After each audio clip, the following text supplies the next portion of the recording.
नमस्कार दोस्तों। 100 शब्द प्रति मिनट की गति से 5 मिनट की डिक्टेशन।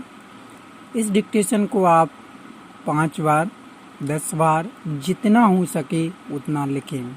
100 स्पीड बढ़ाने के लिए आपको कई बार डिक्टेशन को लिखना पड़ेगी, तब जाकर 100 स्पीड आती है।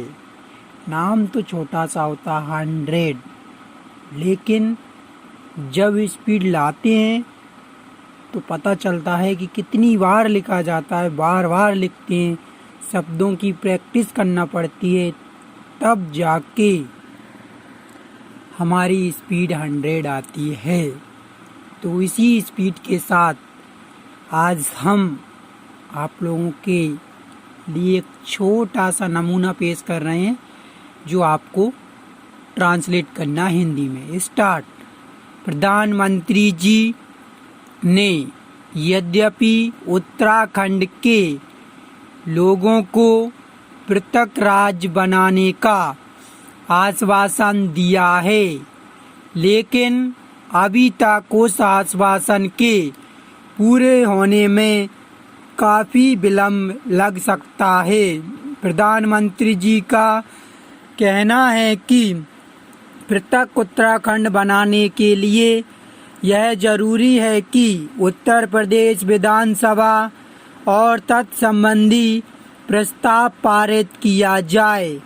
फिलहाल उत्तर प्रदेश में विधानसभा तो है, लेकिन अभी तक उसके सदस्यों को शपथ भी नहीं दिलाई गई है। सदन की बैठक भी कब बुलाई जाएगी, उस बारे में कहना कठिन लग रहा है।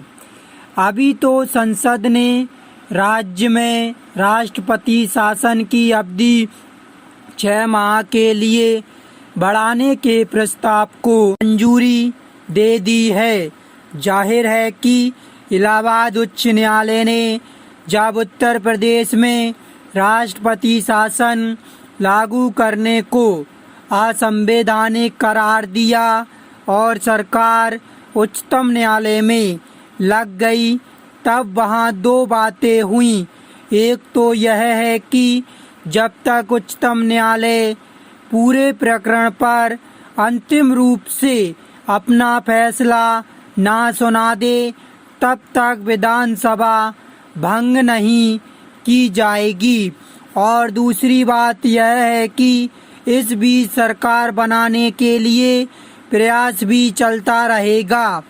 इस बीच राज्यपाल संबंधी विवाद भी उठा और केंद्रीय गृह मंत्री के बयान को लेकर भी काफ़ी हंगामा हुआ था। अब सब कुछ इस बात पर निर्भर होगा कि राज्य में शीघ्र ही कोई निर्वाचित सरकार गठित होना चाहिए, चूँकि विधानसभा निलंबित स्थिति में है। अब तो विधानसभा की बैठक बुलाने से पूर्व यह जरूर हो गया है कि लोकप्रिय सरकार का गठन किया जाकर वहां से राष्ट्रपति शासन हटाया जाए। फिर भी वहां सरकार गठित करना आसान नहीं है। भारतीय जनता पार्टी सबसे बड़ी पार्टी जरूर है, लेकिन वह अभी काम चलाऊ बहुमत नहीं जुटा पा रही है।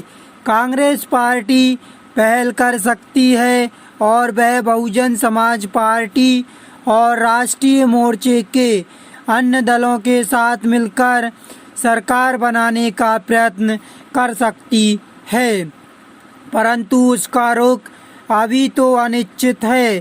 कहने का तात्पर्य यह है कि ना तो उत्तर प्रदेश विधानसभा की बैठक इतनी जल्दी हो पाएगी और ना हो उत्तराखंड संबंधी प्रस्ताव पारित हो पाएगा। परंतु सबसे ज़्यादा महत्वपूर्ण सवाल यह है कि उत्तराखंड के लोगों की कठिनाई दूर की जाए। यह जरूरी नहीं है कि पृथक राज्य बनने से विकास कार्य हो जाएगा।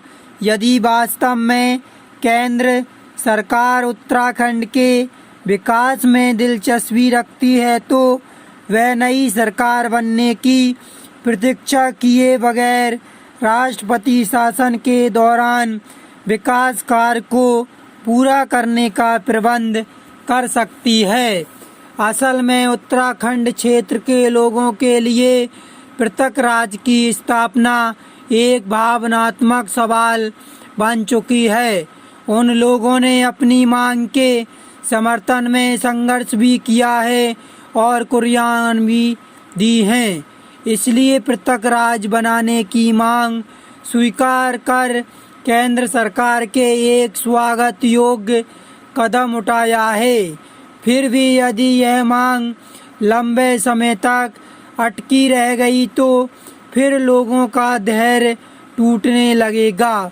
अब सबसे ज़्यादा जरूरी है कि केंद्र सरकार उक्त क्षेत्र का विकास करे।